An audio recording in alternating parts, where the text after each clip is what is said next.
Welcome to Dirt NC, where we talk all about the places and spaces of North Carolina and the people who make them awesome. I am your host, Jed Byrne. Throughout my career in engineering, construction, finance, and development, I have covered just about all sides of the land use ecosystem. This show creates an opportunity for me to share what I've learned with you, as well as introduce you to some of my friends, both new and old, who are doing transformative work. With each episode of Dirt NC, my goal is to make sure you walk away learning something new about land use. I promise to keep it simple and straight to the point. If you ever have any questions for me, please reach out on Twitter at OakCityCRE. Now let's jump in. Today, I am talking with Mr. Neptune. Nicholaus M. Neptune is an artist, educator, civic entrepreneur, and community advocate, most recently known for his work as general manager and director for transfer company Food Hall, Ballroom, and Work Hall. Managing the nearly 50,000 square foot property through its final stages of renovation and early efforts in public engagement, eventually opening, programming, and activating the historic former bus garage space. Now, having successfully navigated the property through the uncharted waters of the global pandemic and the ensuing local and national social unrest, Neptune has stepped down from management with the transfer company to form a new partnership and practice devoted to sustainable design and equitable development, with particular emphasis on mixed-income housing, public-private civic space, and commercial opportunities. In 2020, Raleigh magazine recognized his longtime civic-minded work and advocacy by including him in their 30 in their 30s feature as one who is working hard for positive change to make life better for everyone in the city. Based in Raleigh, North Carolina, he currently serves as the board chair and president of Oaks and Spokes, Raleigh's bicycle and sustainable transportation advocacy nonprofit, as a commissioner with the City of Raleigh's Bicycle and Pedestrian Advisory Commission, as a member of the Dorothea Dix Park Community Committee, and as a board member with Diversify Architecture and the Wake Tech Community College Foundation. I started off by asking Nick to tell me who he is, what he is working on, and how he got there. Well, my name is Nick Neptune, and I currently am involved as a partner and co-founder of a development firm called Trailblaze Development. It's myself, Clark Neil Reinhardt, and Rhett Fussell. And I think that sort of just in abbreviated terms, what's driving us as partners is this idea of, sustainable design and equitable development in every single way. If you think of it, we have a history of practice as a industry, as a community that, we think is increasingly not sustainable. Just to put it briefly, I mean, whether we're talking about the environment or whether we're talking about human beings, like people, in every single way, just the practice of development, I think that, we firmly believe needs to be reconsidered. And so, a part of that for us in sort of day-to-day, night-to-night terms, really simply means, fully understanding and better appreciating the context of a neighborhood, the context of a community that we seek to be a part of, right? To be invested in. In other words, these aren't simply or solely investments in property, space, and place. These are investments in people, Jed Byrne. Okay, that's what drives us. Now, look, I think it'd be helpful for folks to know, in terms of a context, just for me personally, sort of the history and the background that informs the work present day. And so, the conversation, professionally for me begins with education. I came into this, about 15 years ago, realizing just how impactful it can be for an individual, either having access to, a good, decent education or not. I mean, I could see the difference it was making for myself within the context of my own family, and in the context of, my family and folks that I was growing up with. But then you take it a step further and you realize, none of us show up in a vacuum in the classroom. We're all coming in from a home. We're all coming in from a neighborhood. We're all coming in from a community. And so, really and truly, the through line for me over the years has been from the classroom to the community in terms of engagement and practice. That's the through line. And it just so happens that, at least to put it in abbreviated terms, I'm grateful to have spent time in doing research on access to higher ed, access to higher education for Black and Brown children, for students with disabilities, followed by actual practice and work within the schools with, specifically 2 school systems outside of Charlotte, working as a college advisor, working directly with juniors and seniors who are, trying to plan their next steps, post, high school, whether it be a 2-year program, 4-year program, military, et cetera. Meeting with their families, getting a full sort of sense of the history that was informing their decision making. And then, that, like I said, that was time spent outside of the Charlotte area. There were good friends in Raleigh, North Carolina, who understood that, my grant-funded program was wrapping up. I would, be in search of what was next. And at the time, I was fairly certain that it was a commitment to education that I was prepared to make. So I found myself out this way, working and realizing that, well, number one, before I just, hop off and spend 30 years or, plus in education, it might be helpful to have some exposure to another field of work and practice that, perhaps I could learn from and bring back with me to the schools. And that's where finance comes into play. I always felt that, in terms of business practices, working with teams, motivating teams, managing contracts and, running reports. I mean, that's all very relevant just to sort of day-to-day operations, right? And, building capacity. And so I'm grateful to have had an introduction to a small startup firm in Durham, and I was able to work in finance and compliance and that in contracts and that whole world for about 5 years. And so learned a lot from that experience, but also learned that there's not a day that goes by where I wake up and I'm just excited about business and money. That's just the truth is like I'm not wired for that. I'm not driven or motivated by that. And so, it just so happens over the same time frame, I find myself, through conversation, over coffees, over dinners, actively invited to participate in, our growing city here in Raleigh, through music and through the arts.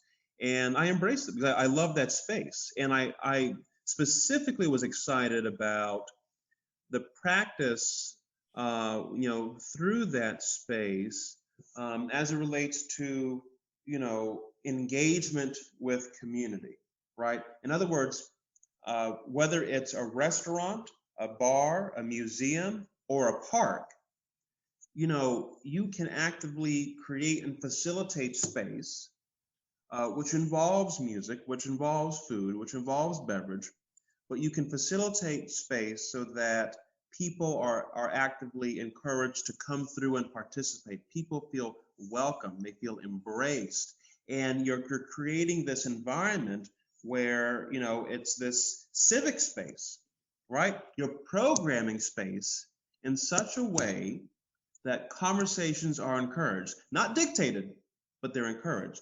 And that was important to me because here again, in terms of the classroom to community dynamic, you just realize there's so much happening outside the walls of the classroom and the school building. And so much of it, when you sort of strip away all the layers of, the pain and the suffering and the degrees of progress that we have made, at the end of the day, you've got people who are making assumptions about each other. And so any way we can work in a capacity to help break down and remove these perceived barriers to understanding, that's what drives me. That's what drives the work.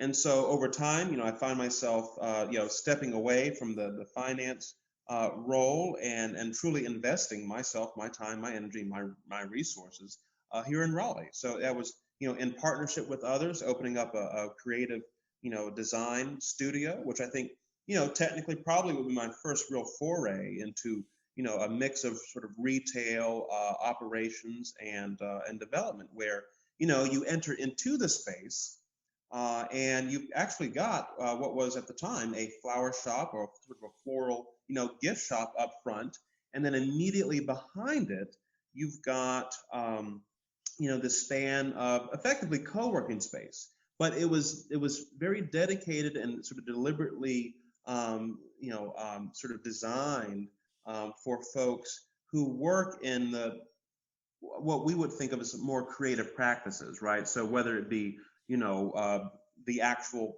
practice of design, graphic design, visual arts and design, or photography, filmmaking. We had just about everybody in there. I mean, we had a one-stop shop as far as like a creative studio is concerned.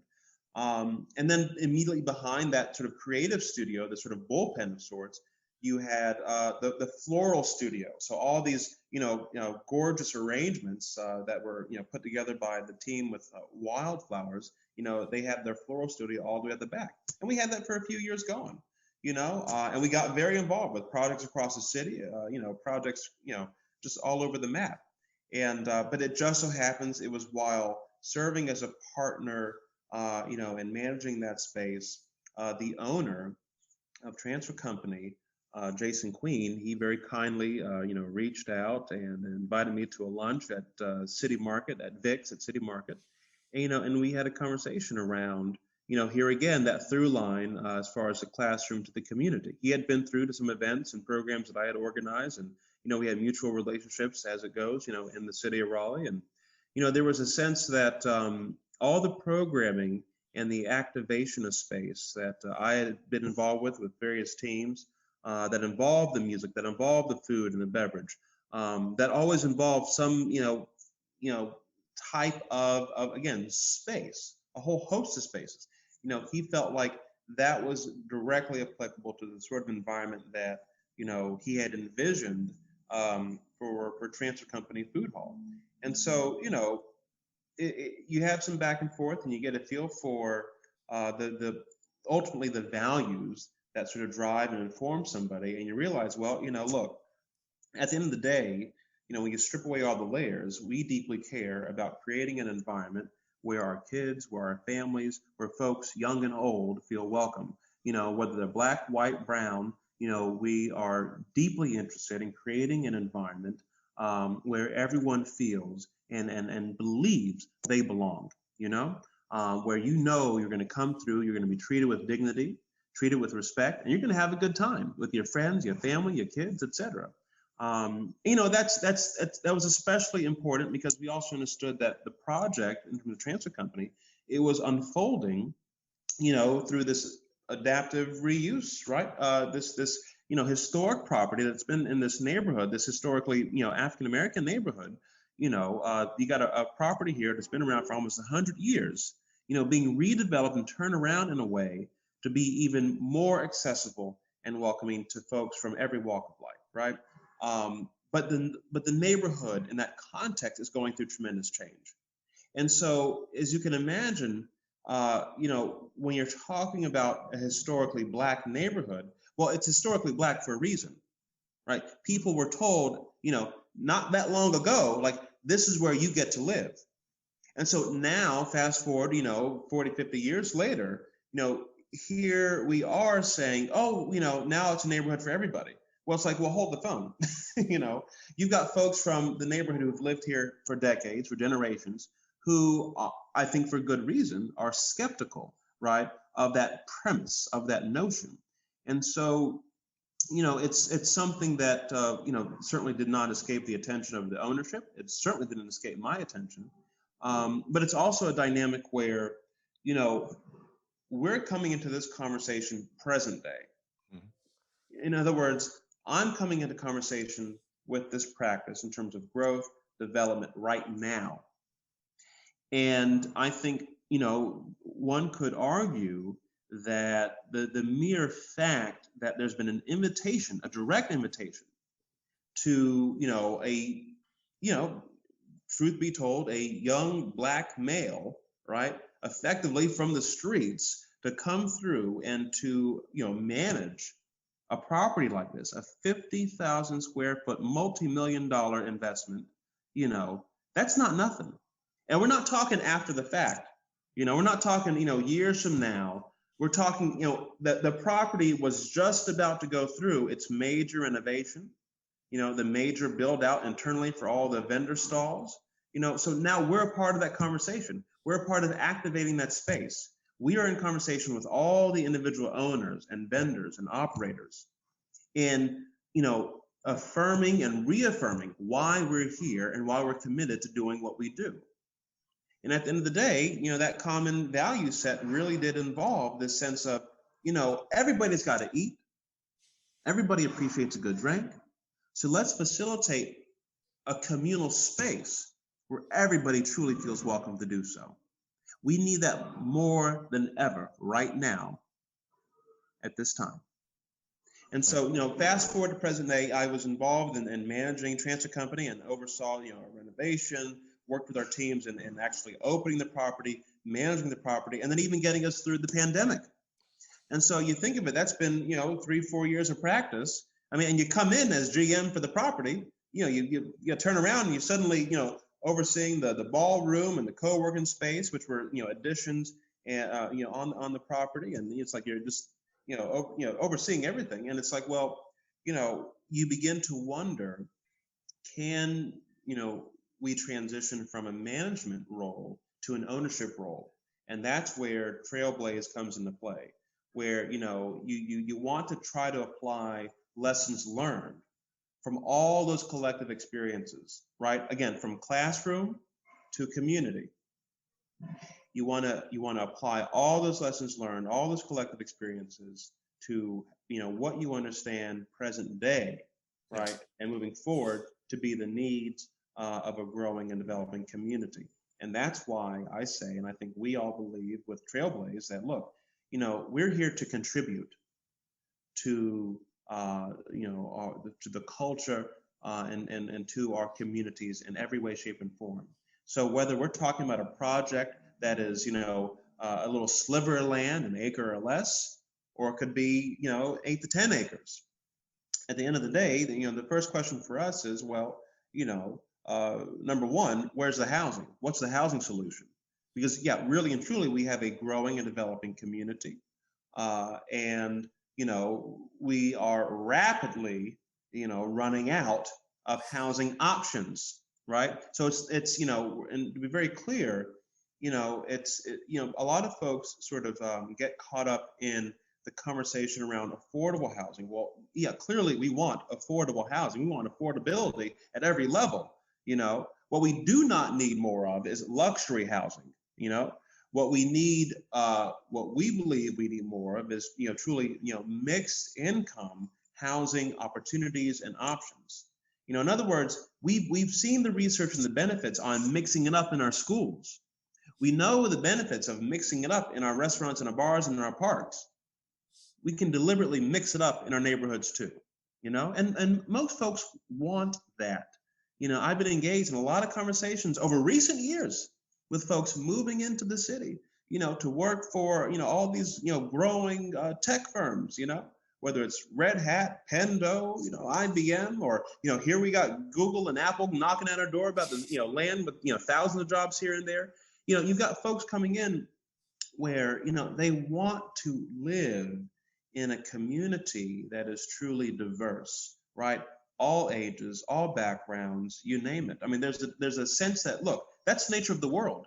So anything that we can do to, be a part of that now, to raise a family in that context now, to have that exposure and opportunity, that's a good thing. We all benefit from that. And so again, either way, for us as development partners, there's a desire to, move forward with a practice that's rooted in sustainable design and equitable development, which means, how can we, number one, contribute to housing stock and supply, and then how can we facilitate infrastructure around that to support the folks who are seeking to live, work in and around downtown. And so that, means everything from, improvements to our sort of public infrastructure, whether we're talking about greenways and park spaces, or we're talking about bike lanes, making investments in sustainable modes and means of infrastructure and transportation. That means making investments in space where, all these kids who are coming through to work for the Apples and the Googles and this and that and the other, They can share their skills, right? In person, live, in real life, with other people from the community who want to learn. And look, I appreciate, all the effort being made to set up these little workshops online, and, you can watch these little YouTube videos, and there's nothing wrong with that. That's it's a great gateway in terms of access to information, but nothing is going to replace in person. Nothing's going to replace, being able to sit down with somebody, having a back and forth, asking questions in real time, right? Practicing social skills, our soft skills, which are very real and just as necessary. I think, we have a whole generation of kids coming up. All they've known, is the phone, right? The messaging through a device. And I think there's this, growing, increasing conversation around, how do we put this down, okay, and reconnect with each other. I think if anything, from the pandemic, it's been very informative, right? As far as, number one, why we have separate spaces, for the kids to go to school, for mom and dad to go to work.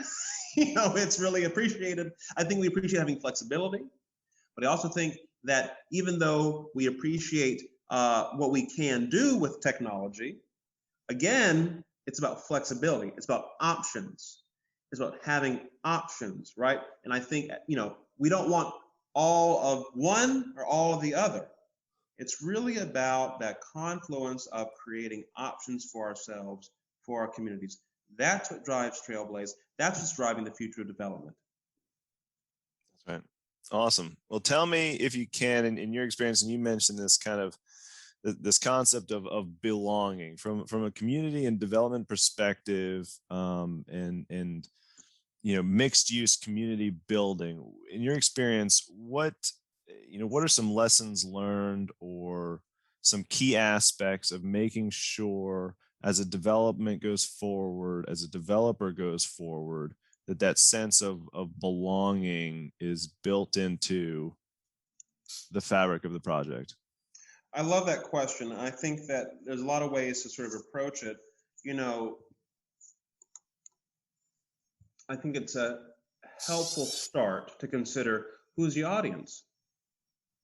As a developer, or as a, vendor, retailer, owner, operator coming in and, creating space, obviously you get to pick and choose who your target audience or audiences happen to be.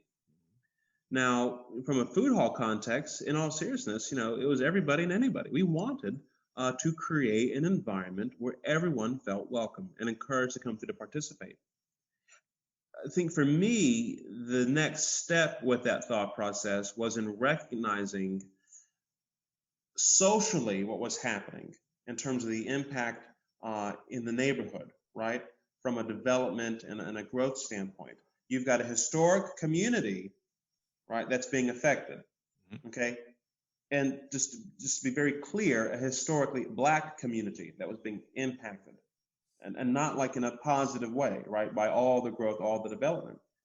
And so on the one hand, you acknowledge that and you're engaged in that conversation, but on the other, you have to sort of take a step back and realize, look, we're not the city, we're not, in a position of ownership or in some way, shape, and form control over massive blocks of land where all these folks live. So in other words, you have to sort of take a step back and acknowledge, well, what do we have control over? Well, we've got this property. The property is effectively right here at the edge of downtown and at the edge of all these neighborhoods going through their own patterns of growth and change.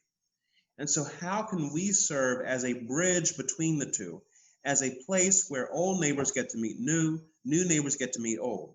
We're not forcing anybody to show up, but what we can do is create an environment where everybody does feel welcome. To the extent that we can create that space, we're going to do it.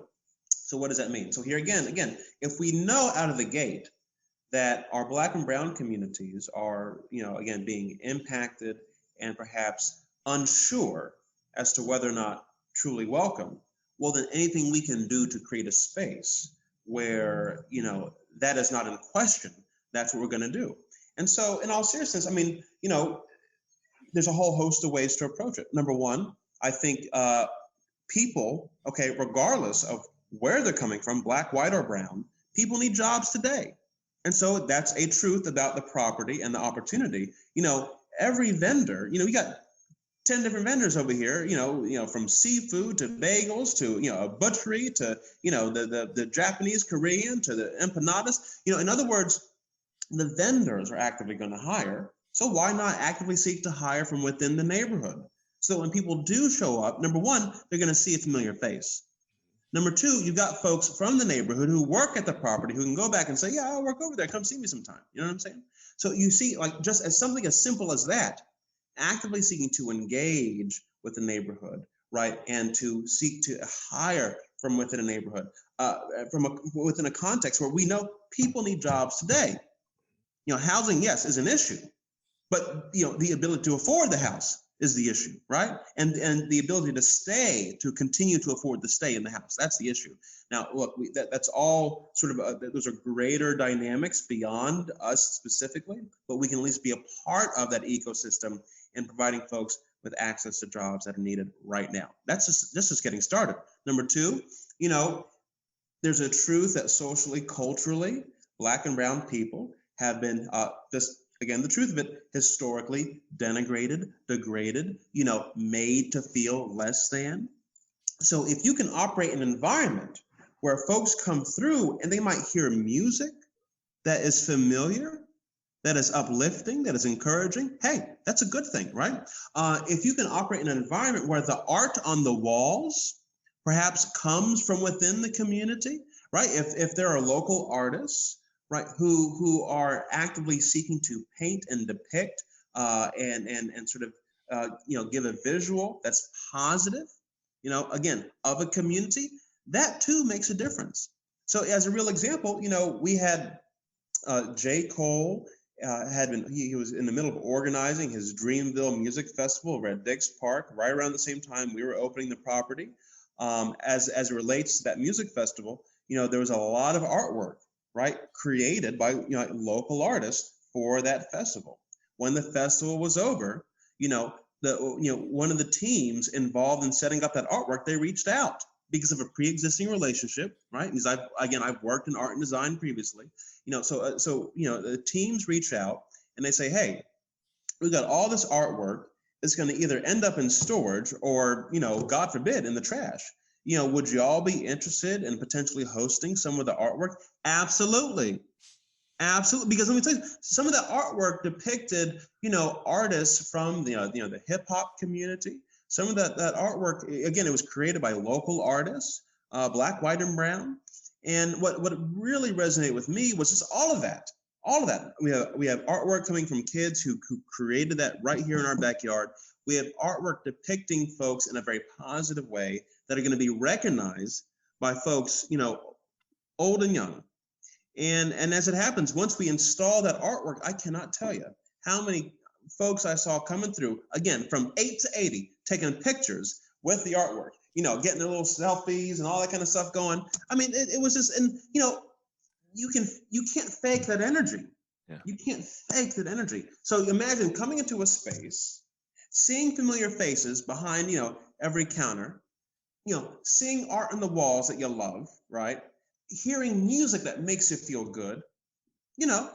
Another real quick example, we had a gentleman, probably, an older gentleman who had reached out to us. He had reached out about possibly playing music out on the patio. He wanted to play the saxophone, on the patio. Now, look, I didn't know the guy initially, but in getting to know him, number one, I heard that he's actually from the neighborhood. He's born and raised right here. He left to go travel around and play music in DC and elsewhere, but eventually made his way back home. So now he's teaching and still playing. And the fact that he could possibly come through and perform on this property, a property with which he was very familiar in his own backyard, it meant a lot to him. And so, after listening to him play the saxophone and realizing this guy is no joke, he's very good, of course, we set it up. Like every weekend he would come through and play. And people love that.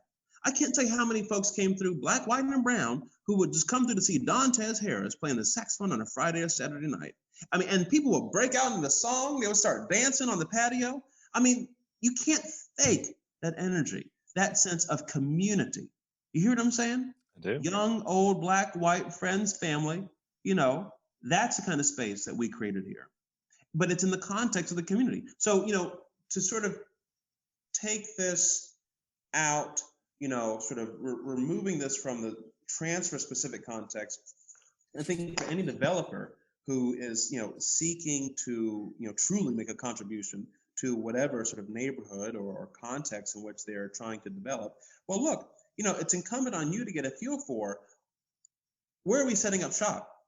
Where are we investing? What's happening in and around this property right now? Who are we trying to serve? Okay. I think frankly, everyone should feel encouraged to seek to serve everybody. But some services are very specific. And so, at the end of the day, it's incumbent on you to try to identify, well, who's your audience, who's your market, what are the needs, what are the interests, and then how can we follow through in creating a space where, those individuals feel strongly encouraged to come through. I would just perhaps add that even if you feel as if, your market or audience is fairly specific, that doesn't necessarily mean that you should feel as if you want to create an environment or a space where anybody feels precluded from participating. You hear what I'm saying? So in other words, yeah, you can create a space where, maybe a specific demographic is like, yeah, I that's like my spot. I'm going to go there, get my nails done or whatever it might be. Very specific, very specific, service. But, if we stick to the nail, I guess, analogy or example, sometimes, you've got the guys coming through perhaps with a partner who says, look, we are going to get our nails done today. You're going to get a manicure, but you're going to love it. And then, lo and behold, the guys enjoy it, but the space has been sort of created so that everybody feels welcome. It doesn't matter who you are, how you identify. At the end of the day, you're made to feel comfortable. You're made to feel pampered. Everybody appreciates that. So that's just like another example, right? So even if it's specific, your target market, it doesn't necessarily mean that it has to be at the preclusion of anybody else. So I appreciate that. One last question, and maybe because you brought up really, I think, great points about engaging. No place, no space exists in a vacuum, right? There's something that is there, something that was there, something that is around, something that was around, and so no project, no parcel, no piece of land, no person, nothing exists in a vacuum, right? So what's that piece of advice that you would give to somebody in the development community, or really, let's focus on developers? What is that piece? What's that first step, right? So we've talked about the benefits of engagement, how that creates a better project, how that helps inform design, how that helps inform programming, how that helps inform tenant mix, how it informs products. I mean, right, all informed and benefited from engagement. But if you're in a place where you say, Nick, I don't know where to start, what is that first step, that first piece that you would give to say this is a great place to start? I love that. Okay, so the first question for me would be, what's happening 10 to 15 minutes around your property? Walking, biking. I mean that. In other words, if you're not quite sure where, like, let's say you're a developer, let's say you've got a piece of property that's coming to your portfolio, and you don't know what to do with it. Well, help me understand what's happening within the first 10 to 15 minutes of biking and walking in and around your property. And so is that the advice? Get out on a bike, get out and walk. Yeah, seriously. I mean, honestly, show up at the property and go for a walk, and do a radius, right? Walk around, and find out what's happening in and around that property. That will inform me as to, well, what's presently there, what's currently happening, and where there's room for contribution. So for instance, I'll give you an example. Maybe you do a walk around the block, 10 to 15 minutes around your new property. And let's say you come across a bottle shop or two. Well, I then in turn would think we don't need more bottle shops in the neighborhood. Like, seriously. Yeah. But perhaps what we could use, what you don't see is like some fresh, produce. You don't see like a little market where we can get more than just beer and wine. There's nothing wrong with beer and wine. Believe me, I've enjoyed my fair share. Okay, but if you've just acquired some property, you're doing a walk around the neighborhood, and you've come across more than one bottle shop. Well, we don't need more bottle shops, right? Even though we know it's a very quick, easy way to get in, get out with your money. So you should probably the first thing you really need to do is make a values assessment for yourself. What's driving you as a developer? What's driving you? What are your interests? Again, I'm not over here, waking up every day like, oh, how do I make more money? That's not what gets me excited. I don't. That's not a motivator for me. I do believe that through our development practice, even as it relates to sustainable and equitable development, we can do that in a fashion where not only are we making contributions to our community, but we are appropriately and fairly compensated in that work too. Okay, absolutely. But back to this example and to this question of what's your first step? Well, after you've identified what drives you, what are your values? Get a feel for what's missing in this context. 10 to 15 minutes biking, walking in and around that property. And like I said, maybe it's like, well, we could use some fresh produce. Maybe we could have like a little market over here. Somehow we could facilitate some sort of light retail, like a small kind of market of sorts where we can get through and contribute in that way. Maybe we could use like a breakfast spot. Maybe there's maybe we need like a cafe of some sort. A lot of people do appreciate having during the day a place to go, meet people, grab coffee, just getting out of the house. Whether you're 18 or 80, honestly, that's the appeal of the cafe. It's just getting out. You're meeting up with somebody, or you're just getting out to people watch. Just have a sip of coffee, read the paper. Or it could be that health and wellness.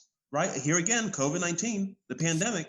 We've reaffirmed the importance of both physical and mental health and wellness. Mm-hmm. And so perhaps you're doing a walk around the block, in the community. It's like, what? Maybe we could use like a little like a studio of some sort over here, where you've got the sort of physical health and wellness practice through that studio space, right? Which could also be a flex space. So maybe we host pop-up markets from time to time, making contributions with fresh produce. But then maybe we also have in the back of the studio space, smaller offices where we can have a practice. Where you've got folks coming through to engage in the mental health and wellness piece, right? And therapy, and in listening and engaging in conversation to get a feel for, what's really driving how we feel today. You hear what I'm saying? Okay. That to me is a contribution. All those use cases happening in that one space where you thought, oh, we should do a bottle shop. No, we don't need more bottle shops. What we need is a contribution to the culture of a community. Right. That's what we need. Figure your values, then take a walk and figure out what's missing. So I appreciate that insight. This has been a helpful conversation. I feel like we could go on for hours, and we shall. But thank you for your time. I look forward to keeping the conversation going and see where we can take the community from here. I appreciate your time, my friend. Hope to see you soon. I always have such a great time talking with Nick. He truly is a dynamo and is more passionate about community than just about anyone I know. As always, I am grateful that you have chosen to share this time with me. If you have any comments, questions, or suggestions about Dirt NC or anything land use related, you can find me on Twitter at OakCityCRE. And if you want a simple and straight to the point update on Raleigh commercial development, you can subscribe to The Top 5, my free weekly newsletter at www.oakcitycre.com. Until next time, thank you.